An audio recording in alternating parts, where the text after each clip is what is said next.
bird that landed. Yes. That bird is still here. Yes. You know, and sometimes we don't understand the symbols that are for us. And this journey.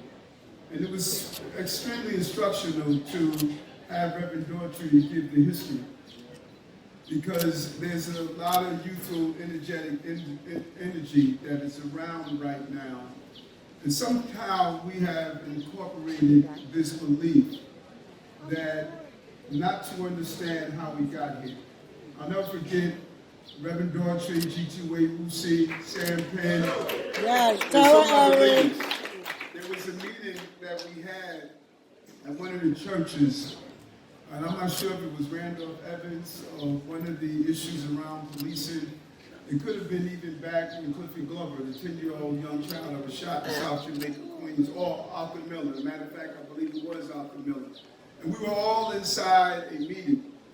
And a group of young people there, I think I was 18 years old, and a group of young people were in the room, and the elders were trying to tell us how to move forward. And a group of the young people were there, said, get out of the way, you're too old, you don't understand the movement, you don't know what you're doing. And I remember rolling up a piece of paper into a form of a baton. And I walked to the front of the room, and I dropped to one knee. And I handed the baton to those elders. And I said to the young people who were in this room that we have to run our mile. Nat Turner ran his mile so he could hand it off to Sojourner Truth. Okay. She ran her mile so she could hand it off to Marcus Garvey. Okay. Marcus Garvey ran his mile so he could hand it off to Rosa Parks. Rosa Parks ran her mile so she could hand it off to Jesse Jackson. Jesse Jackson ran his mile and he handed it off to Reverend Sharpton. Sharpton ran his mile. He handed it off to Barack Obama. Barack Obama ran his mile, handed it off to the Vice President Harris. Vice President Harris is running her mile, and she's handing it off to Eric to be the man of the city.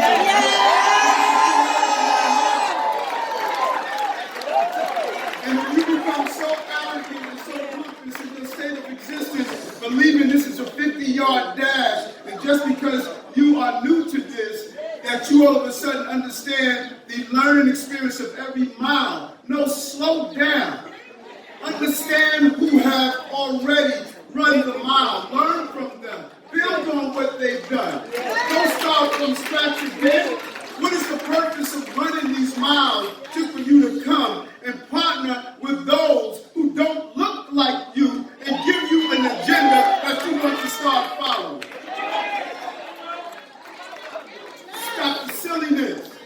Yes, Eric. Like it or not, I'm the pilot. If the plane crashes, we all run. We all crash.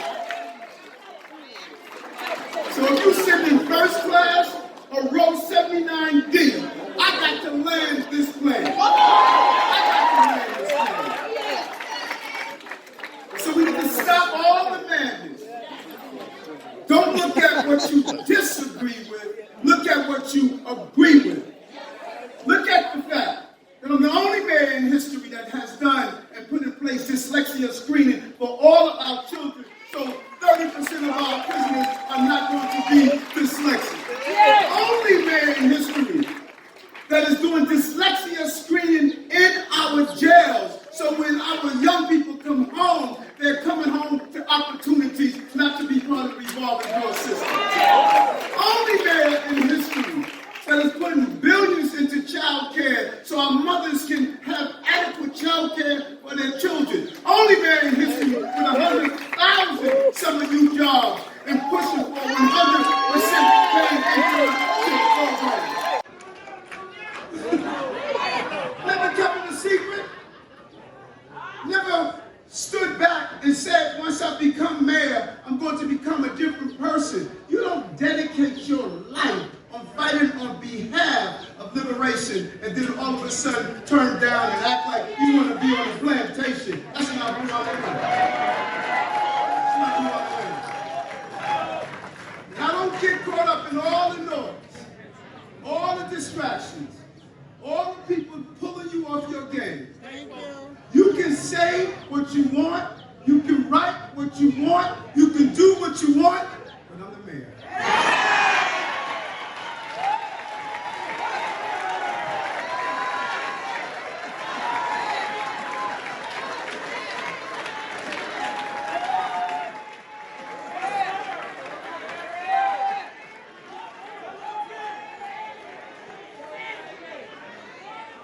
Dyslexic, arrested, rejected, now elected.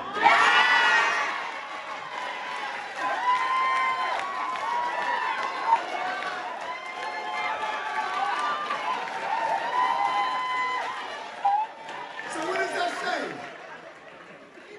That says to the third grade child that is told he can't read or write and he'll never be anything because he's dyslexic or he has a learning disability or ADD, that says to him that look what he is.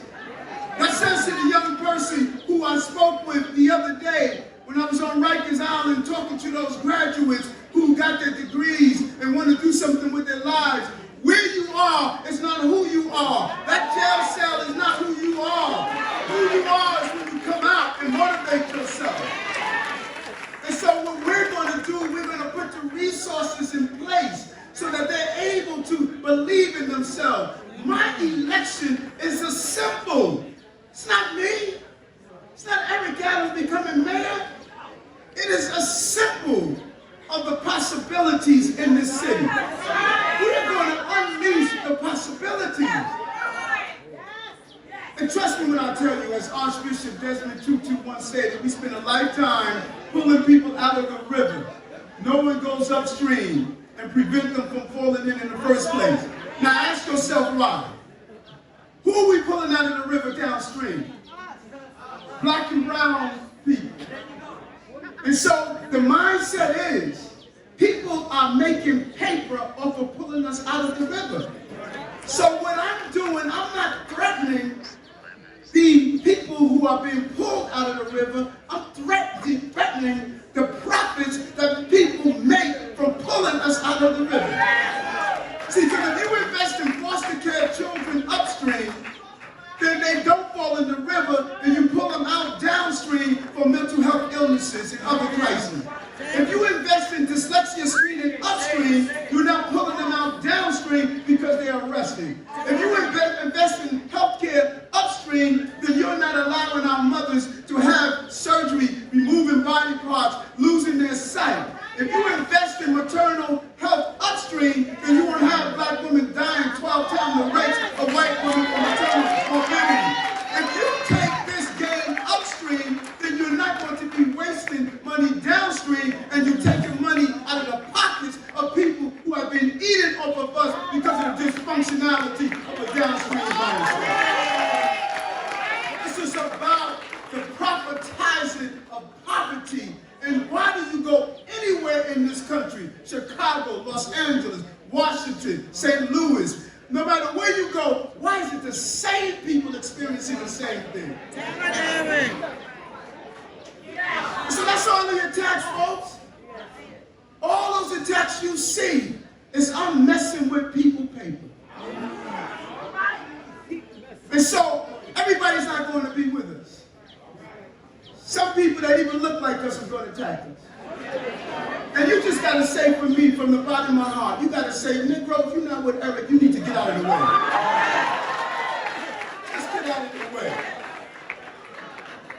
Get out of the way. This is our moment. This is our moment. And we don't have to leave people behind. We don't have to be in a state where if you're Jewish, you're attacked with anti-Semitism. We don't have to be in a city where if you're from the AAPI community and your mother or father or grandfather cannot leave home because people are attacking you, no reason at all. We don't have to be in the city if you're a member of the LGBTQ plus community. People are assaulting you and attacking you just because of who you choose to be. We have to be in a city where African Americans cannot move up and titles and rank just because of their ethnicity. So other groups are treated unfairly. We don't have to live in a city like that. That's right, Eric. And we don't have to be against folks to be for something. That's all we have to do.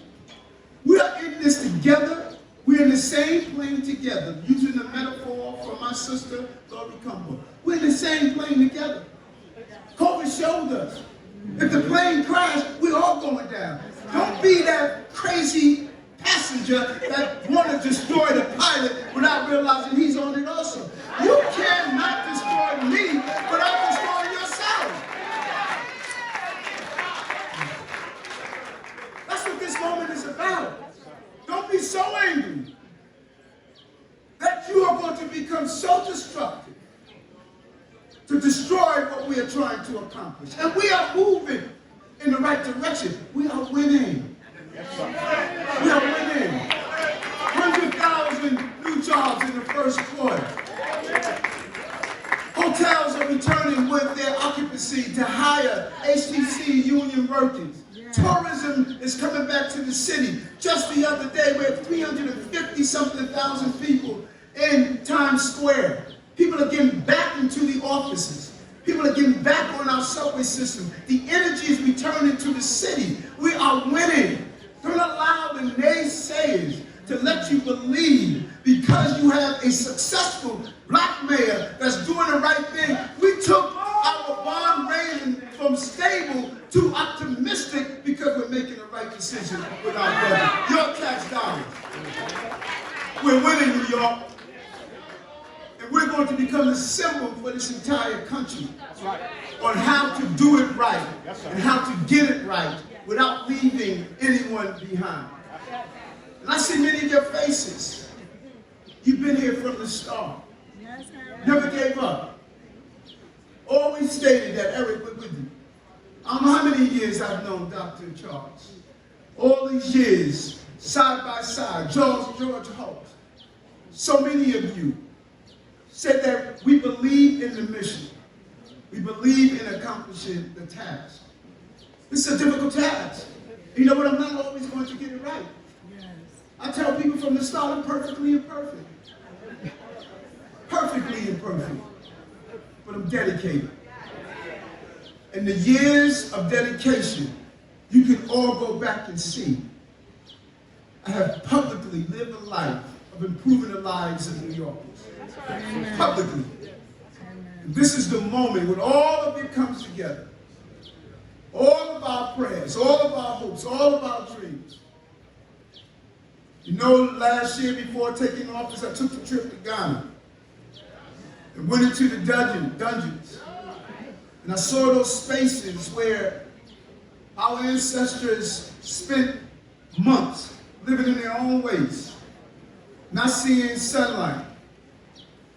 Many of them died on this voyage over here, only to come here and live a more horrific journey than what they did on the travel. And got here and continue to fortify their beliefs, continue to fight forward so that we can get here. And so today, on Juneteenth celebration, they're sitting here right now in the spirit of that bird.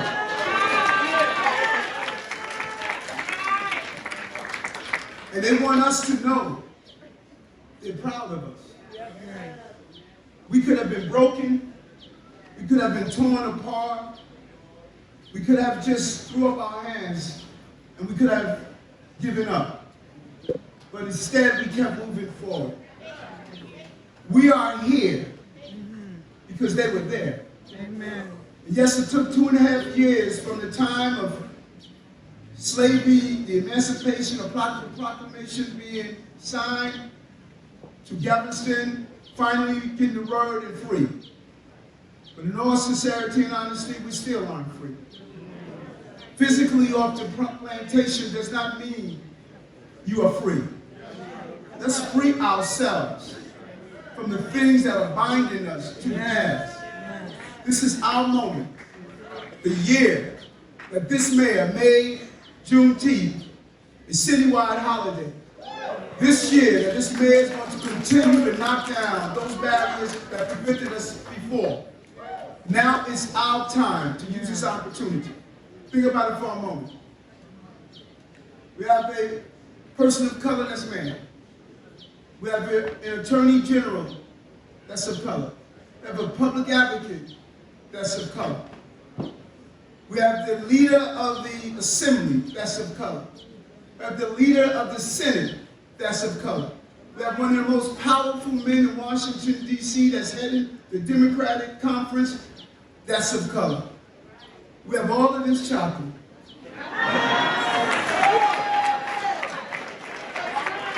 If we do nothing with it, but fight against each other, then what do we do? This is what we prayed for. This is what we asked for. We are now at a place of power. The power we marched for, we protest for, we fought for, now we're here. Now the question becomes, what are we going to do with it? I want to work together to get stuff done. We need to come together to get stuff done.